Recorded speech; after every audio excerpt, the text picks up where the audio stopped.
स्वागत है आपका स्टडी विथ एकेडी चैनल में। तो आज हम देखेंगे मानव नेत्र। मानव नेत्र हमारी आँखें जो हैं, इसमें क्या क्या पार्ट हैं और कौन कौन सी पार्ट क्या क्या कार्य करती हैं, तो उन्हें हम देखेंगे।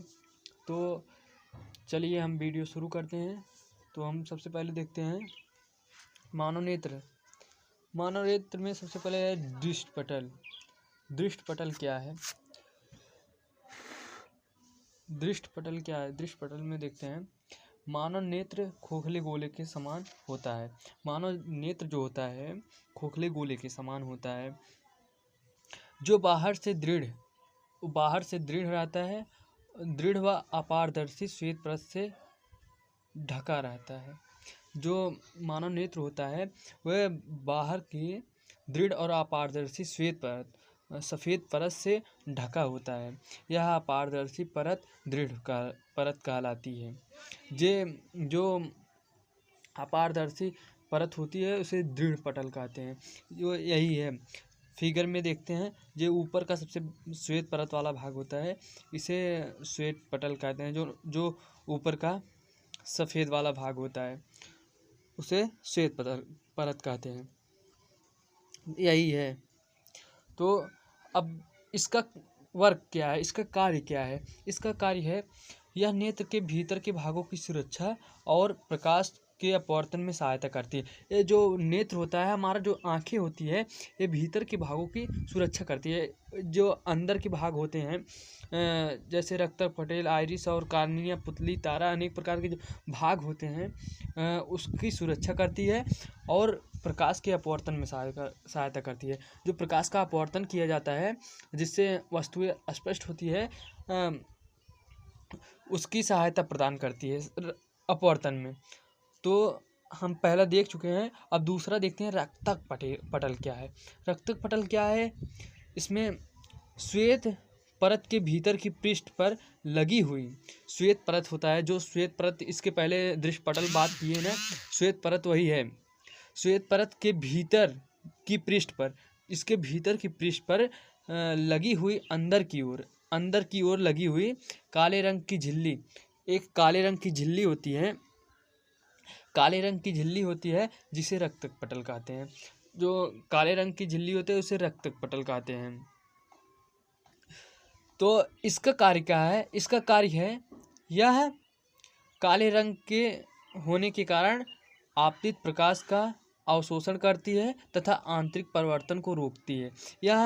इसका रंग काला होने के कारण यह आपतित प्रकाश का अवशोषण करती है तथा आंतरिक परावर्तन होता है, आंतरिक परावर्तन को रोकती है। तो इसका कार्य देख लिए। अब इसके बाद आता है यहाँ रक्तक पटल। देखो यहाँ पर दिया गया है रक्तक पटल, यही है रक्तक पटल। और तीसरा है हमारा आइरिस या परितारिका। तो आइरिस कहो या परितारिका, एग्जाम में आइरिस आए या परितारिका आए, ये डिफिनीशन लिखना है। कार्निया के पीछे रंगीन अपारदर्शक, कार्निया के पीछे जो कार्निया होता है उसके पीछे, कार्निया यहाँ पर है, इसके पीछे की तरफ अपारदर्शक झिल्ली का पर्दा होता है, जो अपारदर्शक होता है। अपारदर्शक नहीं होता, अपारदर्शक होता है। उसका एक पर्दा होता है जिसे आइरिस कहते हैं, उसे आइरिस कहा जाता है। यह कैमरे के डायफ्राम की भांति कार्य करता है। जो कैमरा होता है उसका जो आगे का डायफ्राम होता है उसकी भांति कार्य करता है। आँखों का रंग आइरिस के रंग पर निर्भर करता है। जो आँखों का रंग होता है, कभी कभी आँखें लाल हो जाती हैं ना, वह आइरिस के रंग पर निर्भर करता है। आँखें भूरी हो गई, लाल हो गई या कुछ भी हो गई, तो वह किस पर निर्भर करता है? वह आइरिस पर निर्भर करता है। तो वह आइरिस पर आइरिस यहाँ पे है। देखो ए भाग जो होता है इसे आइरिस कहते हैं, ये वाला भाग आइरिस कहलाता है। अब इसके बाद हम कार्निया देखते हैं। कार्निया क्या है?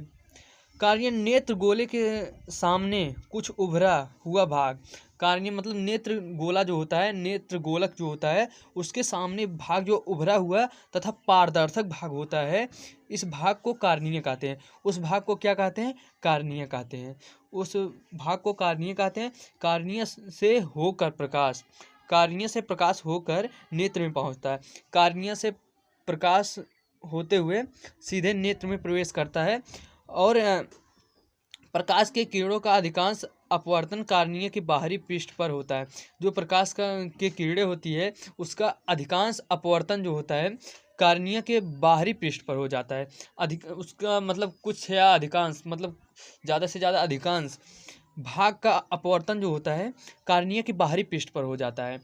तो कार्निया के बाहरी पृष्ठ पर कार्निया यही है, देखो यहाँ पे कार्निया दिया गया है, फिगर में स्पष्ट दिखाई दे रहा है। कार्निया ये भाग है, उभरा हुआ आगे का जो उभरा हुआ भाग है वही कार्निया है। और पुतली या नेत्र तारा, पुतली कहो या नेत्र तारा, एग्जाम में पुतली पूछे या नेत्र तारा पूछे, थोड़ा सा कन्फ्यूजन ना हो, यही डिफिनीशन आराम से लिख सकते हैं। तो पुतली और नेत्र तारा क्या है इसे हम देखते हैं। यहाँ पर देखो फिगर में पुतली यहाँ दिया गया है, यही पुतली है, यही खुलती है और बंद होती है। तो पुतली आइरिस के बीच एक छिद्र होता है। आइरिस, यहाँ पे आइरिस है, इसके बीच में एक छिद्र है, यही छिद्र, आइरिस के बीच एक छिद्र होता है जिसे पुतली या नेत्र का तारा कहते हैं। आइरिस के बीच जो छिद्र होता है उसे पुतली या नेत्र तारा कहते हैं। पुतली पुतली प्रवेश होने वाले प्रकाश को नियंत्रित करता है। जो पुतली होता है ना, प्रवेश होने वाले मतलब प्रकाश जो होते हैं, प्रवेश होने वाले प्रकाश को नियंत्रित करता है। जब अधिक प्रकाश होती है, हमारी आंखें बंद हो जाती है, तो हमारी जब आंखें बंद होती हैं तो वो ऑटोमेटिक बंद हो जाती है। अब अभी कहीं बल्ब के पास खड़े हैं, वहाँ से ज़्यादा प्रकाश निकल रहा है, अगर हम बल्ब के पास देखते हैं तो अचानक हमारी आंखें पुतली बंद होने लगती है। तो वही है, पुतली यही सहायक करती है। यह मतलब इसका कार्य है क्या? पुतली प्रवेश होने वाले प्रकाश को नियंत्रित करता है। पुतली के आकार को आइरिस द्वारा नियंत्रण किया जाता है। पुतली का जो आकार होता है यह आइरिस द्वारा नियंत्रण होता है। इसका नियंत्रण आइरिस द्वारा होता है। बंद होता है, खुलता है, इसका आकार मतलब आइरिस पर निर्भर है। तो इसका फिगर देख सकते हैं, बनाया गया है फिगर। यहाँ पर पुतली यहाँ पर है, आइरिस यहाँ पर है, देख सकते हैं आप फिगर भी बना सकते हैं। तो आगे हम देखते हैं आगे के पार्ट क्या क्या हैं। अब यहाँ पर आ गया है नेत्र लेंस। नेत्र लेंस क्या होता है? आइरिस के पीछे प्रोटीन का बना, आइरिस जो होता है उसके पीछे प्रोटीन का बना पारदर्शक तथा मुलायम पदार्थ का एक द्विउत्तल लेंस होता है। एक द्विउत्तल लेंस होता है जिसे नेत्र लेंस कहा जाता है, जिसे नेत्र लेंस हम कहते हैं। लेंस के पिछले भाग की वक्रता त्रिज्या छोटी और आगे की भाग की वक्रता त्रिज्या बड़ी होती है। लेंस के पदार्थ का अपवर्तनांक लगभग 1.44 होता है। मतलब इसमें बताया गया है जो नेत्र लेंस होता है वह प्रोटीन का बना होता है और पारदर्शक और मुलायम होता है।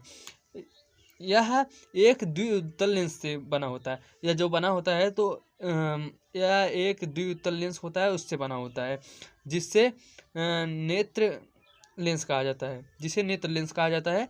लेंस के पिछले भाग की वक्रता त्रिज्या छोटी हो, जो लेंस का पिछला भाग होता है उसकी वक्रता त्रिज्या छोटी होती है और जो आगे की भाग होता है उसकी वक्रता त्रिज्या बड़ी होती है। एक बार हम नेत्र लेंस की ओर बढ़ते हैं, देखते हैं फिगर में क्या दिया गया है। यहाँ पे नेत्र लेंस, यही नेत्र लेंस है, इसकी पीछे वाले भाग का वक्रता त्रिज्या छोटी होती है और आगे की भाग की वक्रता त्रिज्या बड़ी होती है।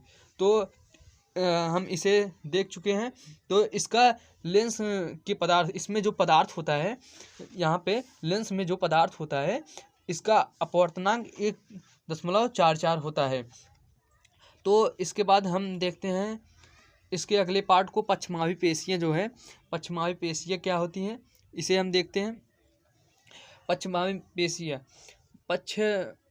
पेशियों में दिया गया है, मांसपेशियों की सहायता से नेत्र लेंस अपने स्थान पर टिका रहता है। ये जो मांसपेशियाँ होती है ना, इसकी सहायता से नेत्र लेंस जो होता है वह टिका रहता है। यहाँ इस तरह दोनों तरफ से मांसपेशियां हैं, पश्चमावी मांसपेशियां यही पश्चमावी मांसपेशियां हैं जो दोनों ओर से लेंस को दबाए रहती है, जिससे लेंस टिका रहता है।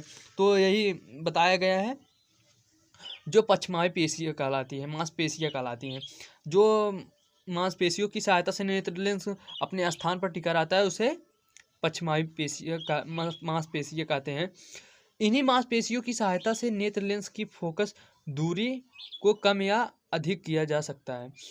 इन मांसपेशियों की सहायता से नेत्र लेंस की जो फोकस दूरी होती है उसको कम या ज़्यादा किया जा सकता है। उसको कम भी कर सकते हैं और ज़्यादा भी कर सकते हैं, जिससे जिससे कम और दूर की वस्तुओं का प्रतिबिंब रेटिना पर बनता है। जिससे इसका मतलब कम या दूर की वस्तुओं का प्रतिबिंब जो है वो रेटिना पर बनता है। रेटिना और दृष्टि पटल, इसके आगे का पार्ट है रेटिना। रेटिना क्या है इसे हम देखते हैं। यहाँ पर फिगर में दिया गया है, सबसे पीछे वाला भाग ए है, जो सबसे नीचे का भाग होता है यही रेटिना कहलाता है। रेटिना यही है। तो इसमें क्या दिया गया है, रेटिना में दिया गया है रेटिना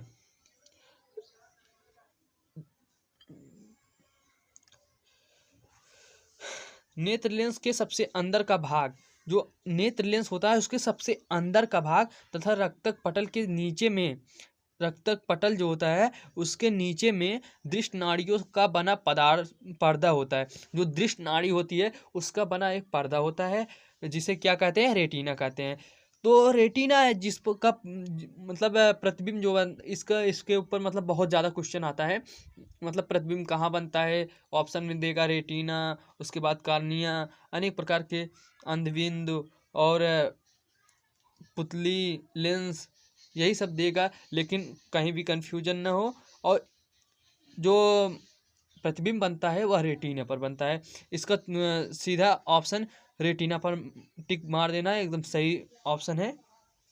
तो रेटिना इसका कार्य क्या है, इस पर्दे पर दो प्रकार की प्रकाश संवेदी कोशिकाएं होती है। ये जो पर्दा होता है इस पे दो प्रकार की मतलब संवेदी कोशिकाएं होती हैं। एक शंक्वाकार होता है, एक दंडाकार होता है। दो प्रकार के होते हैं जो पर्दे पर स्थित रहते हैं, जो प्रकाश के रंग तथा तीव्रता के लिए सुग्राही होते हैं। ये जो होते हैं ना, प्रकाश का रंग कैसा है और उसकी तीव्रता कैसी है उसके लिए सुग्राही होते हैं। तो यही रेटिना है, इसका यही कार्य है। तो इसके बाद अगला पार्ट है जलीय एवं कछाप द्रव। जलीय द्रव या कछाप द्रव। जलीय द्रव क्या है और कछाप। अब इसके बाद आया है जलीय एवं कछाप द्रव। जलीय एवं कछाप द्रव क्या है, इसमें कार्निया और नेत्र लेंस के बीच एक नमकीन पदार्थ द्रव भरा रहता है। कार्निया जो होती है और उसके बाद नेत्र लेंस जो होता है उसके बीच में एक नमकीन पदार्थ द्रव भरा रहता है। उस द्रव को जलीय द्रव कहते हैं।